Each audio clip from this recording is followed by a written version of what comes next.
Hello everyone, welcome to my channel DSC, that is Dynamic School of Excellence. This is Ruby Gupta and today I'm going to discuss with you class 10 social science, chapter number 3, nationalism in India. Now this chapter is from history and today we are going to discuss the first part. In this first part, we'll discuss two main topics. One is the growth of national movement and the second topic is Satyagraha. तो आज के history के chapter number 3 nationalism in India में जो हम ये दो topics पढ़ेंगे वो है the growth of national movement and satyagraha. तो चलो आगे बढ़ते हैं। इस चैप्टर में जो सबसे इम्पोर्टेंट जो पहला क्वेश्चन है वो है कि how did the first world war help in the growth of the national movement in India.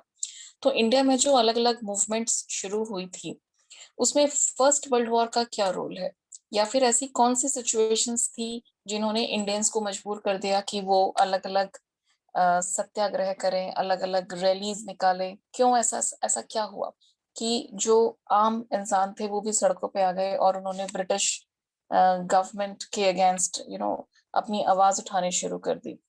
तो let's see what happened during the first world war. तो वर्ल्ड वॉर 1 कब हुआ था, इसकी डेट याद रखनी है, मतलब ईयर्स याद रखने हैं। 1914 से इट लास्टेड टिल 1999 और यही एक टाइम ऐसा था जिस समय इंडिया में जो मूवमेंट्स थी, जो नेशनल मूवमेंट्स थी, वो बहुत ज्यादा स्ट्रांग हो गई। तो अचानक से एकदम से कुछ नहीं होता, ऐसा क्या हुआ, कौन कौन सी प्रॉब्लम्स इंडिया में थी वो देखते हैं। तो वर्ल्ड वॉर की वजह से क्या हुआ, number 1 that there was huge increase in defence expenditure. अब जो ब्रिटेन था, यूरोप एक यूरोप का पार्ट है, तो Europeans had also participated in that world war. तो उनके जो एक्सपेंडिचर्स थे, जो उनके खर्चे थे, वो बहुत ज्यादा बढ़ गए थे वॉर की वजह से। तो उन्हें वो सारे खर्चे निकालने थे अपने। तो India was a colonised one, India उस समय ब्रिटिशर्स के अंडर था। तो ब्रिटिशर्स उस समय उन्होंने क्या किया कि इनकम टैक्स इंट्रोड्यूस कर दिया कि लोगों को आप जो भी इनकम होगी आप उसमें से हमें टैक्स दो। उन्होंने जो कस्टम ड्यूटीज थी, जो बाहर से सामान आता था, उसके रेट बढ़ा दी, तो चीजें महंगी होनी शुरू हो गई। तो इस तरह से लोगों के ऊपर बहुत ज्यादा मार पड़ने लगी। दूसरी चीज, देयर वाज फोर्सफुल रिक्रूटमेंट। अब जो ये ब्रिटिशर्स थे, इनको अपनी जो आर्मी है उसके लिए they wanted people, they wanted soldiers. तो उन्होंने क्या किया, जो पेशेंट्स हैं, जो गांव के लोग हैं, उनको फोर्सफुली रिक्रूट करना शुरू कर दिया ब्रिटिश आर्मी में कि भाई you have to be the part of the army और तुम्हें जाना ही पड़ेगा, you don't have any other option, you have to be the part of the army. तो इससे भी जो लोग हैं वो बहुत नाखुश हुए क्योंकि Indians did not want to participate in that. ठीक है, तो ये सारी चीजें हुई। इसके अलावा कुछ और सोशो इकोनॉमिक सिचुएशंस भी थी इंडिया में जो आ गई। इन्फ्लेशन तो बढ़ ही रहा था, महंगाई बढ़ रही थी, जिसका कारण था कस्टम ड्यूटीज बढ़ रही थी और अलग अलग तरह के जो वॉर की वजह से भी चीजें महंगी हो रही थी। उसके अलावा और क्या हुआ कि there was crop failure. India में उस समय फैमिन आया। फैमिन मतलब सूखा पड़ना, देयर वाज नो रेन। अब इस फैमिन की वजह से क्या हुआ, there was shortage of food. तो फूड की शॉर्टेज हो गई फैमिन की वजह से। ठीक है, फैमिन या ड्राउट, इसको ड्राउट भी कह सकते हो आप।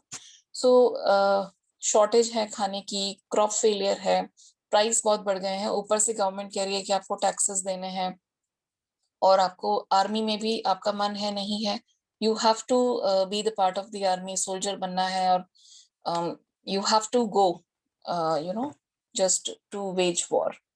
उसके अलावा एक और प्रॉब्लम हुई, जैसे 2020-21 में कोरोना जैसा एक पेंडेमिक आया जिसने पूरे वर्ल्ड को अपनी चपेट में लिया, राइट। सो लाइकवाइज आज से 100 साल पहले इन्फ्लुएंजा नाम का एक एपिडेमिक आया था। ये एपिडेमिक था, it was not pandemic. Pandemic होता है जो पूरे वर्ल्ड में फैल जाती है बीमारी, एपिडेमिक मतलब the whole country is affected by that. So this happened, तो दिस एपिडेमिक ब्रोक आउट। तो इस इन्फ्लुएंजा मतलब जिसको हम शॉर्ट में फ्लू भी कहते हैं, तो ये बीमारी ऐसी थी जिसने बहुत सारे लोगों की जान ली।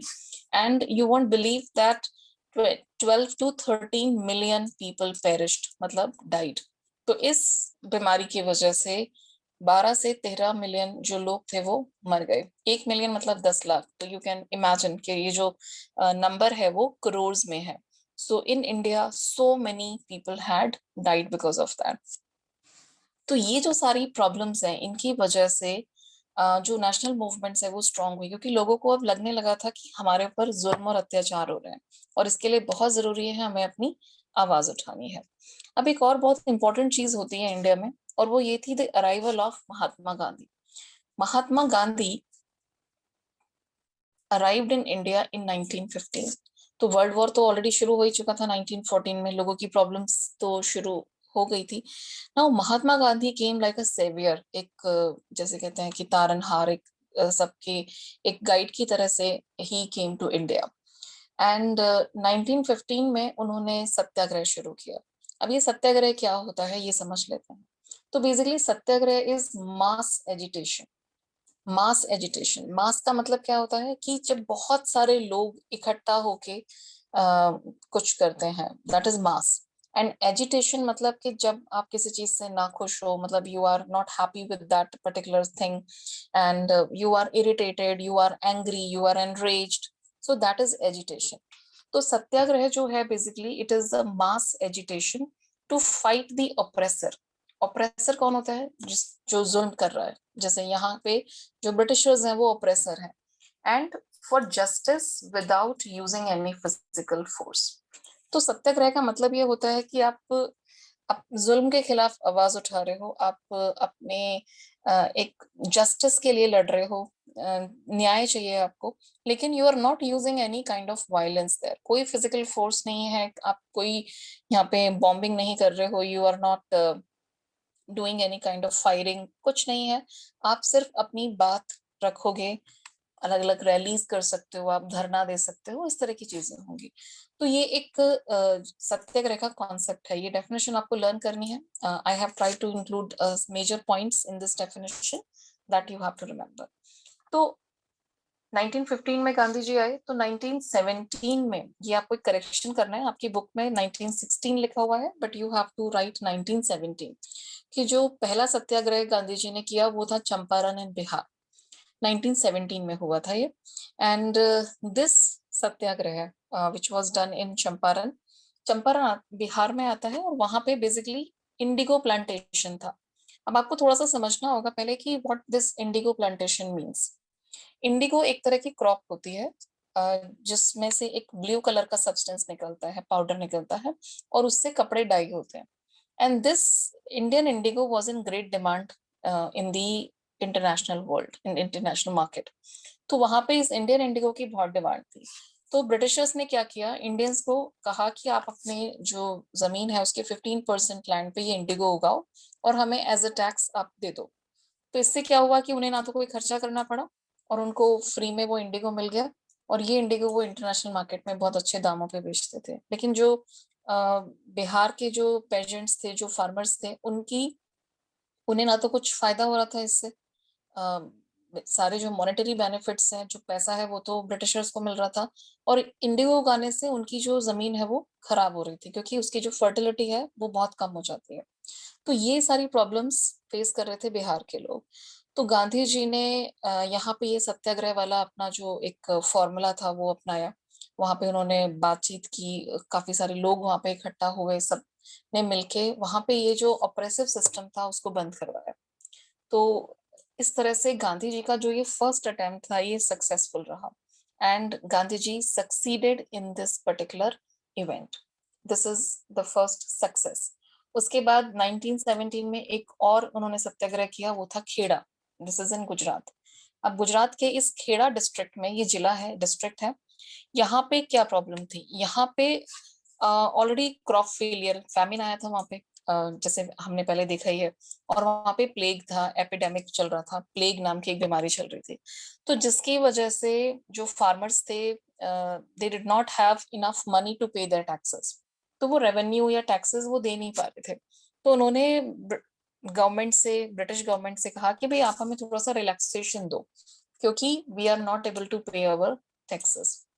तो यहाँ पे भी सत्याग्रह हुए, गांधी जी ने लोगों की काफी मदद की, उन्हें गाइड किया, सबको इकट्ठा किया, और जब उन्होंने गवर्नमेंट के सामने अपनी डिमांड्स रखी, बहुत ही without using any violence, peacefully they did that.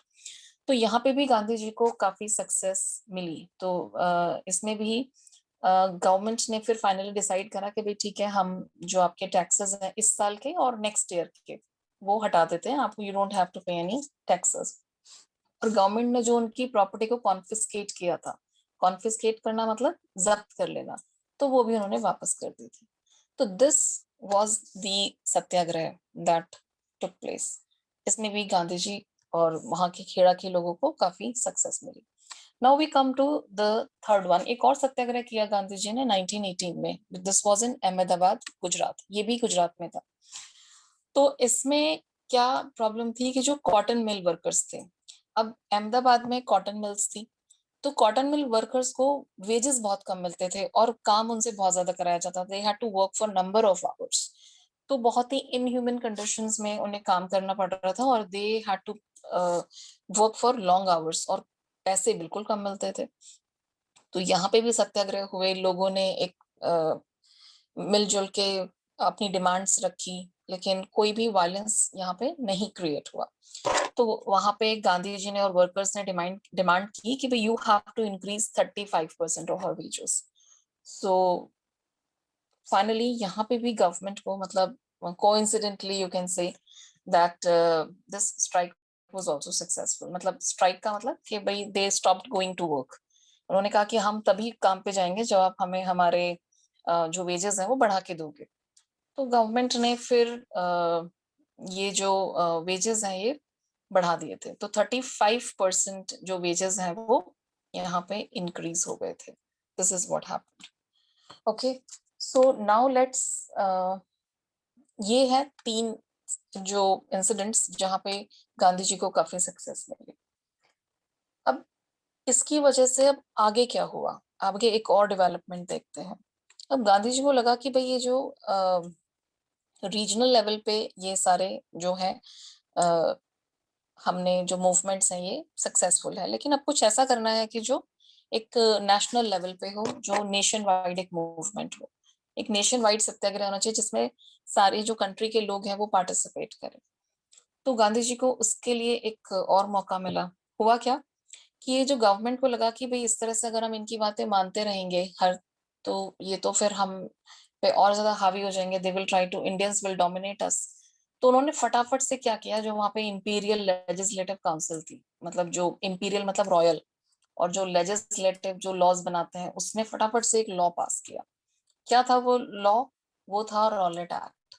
अब ये एक बहुत इंपॉर्टेंट चीज है आपको जो समझनी है कि इस रॉलेट एक्ट में ये भी एक सत्याग्रह का पार्ट बन जाता है। इसको इंडिविजुअली भी पूछ सकते हैं, तो यू शुड नो दैट। तो इस रॉलेट एक्ट में क्या हुआ, 1919 में ब्रिटिशर्स ने ये रॉलेट एक्ट पास किया। और इस रॉलेट एक्ट में क्या था कि भाई अगर कोई भी पर्सन एक कहीं पे भी वो धरने देगा, कहीं पे भी वो कुछ सत्याग्रह या कुछ भी करेगा, या गवर्नमेंट के खिलाफ आवाज उठाएगा, या फिर जैसे कुछ लोग इकट्ठे मिलके बातें कर रहे हैं, तो वो उन्हें जेल में डाल देंगे विदाउट ट्रायल फॉर 2 years। तो ये हम गवर्नमेंट का राइट है। तो British government could put the people behind bars for 2 years। 2 साल के लिए उन्हें जेल जाना पड़ेगा। मतलब वो किसी को भी जेल में डाल सकता है, कोई केस नहीं होगा, कोई सुनवाई नहीं होगा। ट्रायल मतलब जो कोर्ट में केस चलता है जिसमें आर्ग्यूमेंट्स होती हैं, सबकी बातें सुनी जाती हैं, कुछ नहीं होगा। Directly the person will be behind bars, political prisoner. Political का मतलब क्या है यहाँ पे कि आपने अगर किसी भी ऐसी एक्टिविटी में पार्ट लिया कि जिसमें आप गवर्नमेंट के अगेंस्ट जा रहे हो इस तरह से, या फिर इकट्ठे मिलके आप कुछ प्लानिंग कर रहे हो, तो बेसिकली आपको इकट्ठे भी नहीं होना है। लोग इकट्ठा नहीं हो सकते हैं इस तरह के काम के लिए जिसमें कि आप गवर्नमेंट के अगेंस्ट जा रहे हो। जैसे पहले हुआ था, स्ट्राइक्स वगैरह हुई थी, इस तरह की आप कोई भी चीजें नहीं करोगे, कोई भी रैलीज या जो डेमोन्स्ट्रेशंस वगैरह होते हैं, नथिंग विल बी डन। अब इससे गवर्नमेंट को क्या फायदा हुआ ये रॉलेट एक्ट लाने से, इस रॉलेट एक्ट को पास करने से, कि गवर्नमेंट के पास एक इनॉर्मस पावर आ गई। इनॉर्मस मतलब एक बहुत ज्यादा पावर आ गई कि इससे वो रिप्रेस कर सकते थे पॉलिटिकल एक्टिविटीज को। अब ये सब पॉलिटिकल एक्टिविटीज हैं जिसमें आप रैलीज निकाल रहे हो, डेमोन्स्ट्रेशंस कर रहे हो, अब आप ये सब कर ही नहीं सकते ओपनली। तो दिस वाज द एडवांटेज। इसको अपोज करने के लिए गांधी जी ने एक नेशन वाइड मूवमेंट शुरू करी।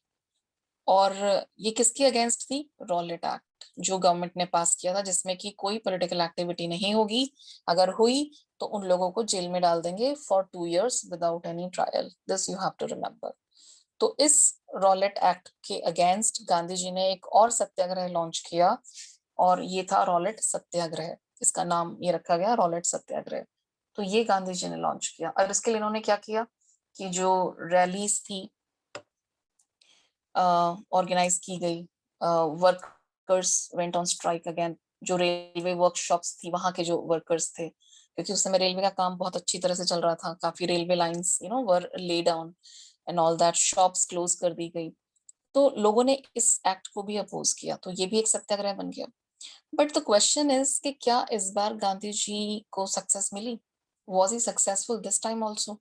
ये जो रॉलेट सत्याग्रह हुआ कि भाई रॉलेट एक्ट के अगेंस्ट, कि भाई नहीं, हम ये लॉ नहीं मानेंगे, आप कैसे हमारे लोगों को जेल में डाल सकते हो, वो भी कोई ट्रायल नहीं और कुछ नहीं।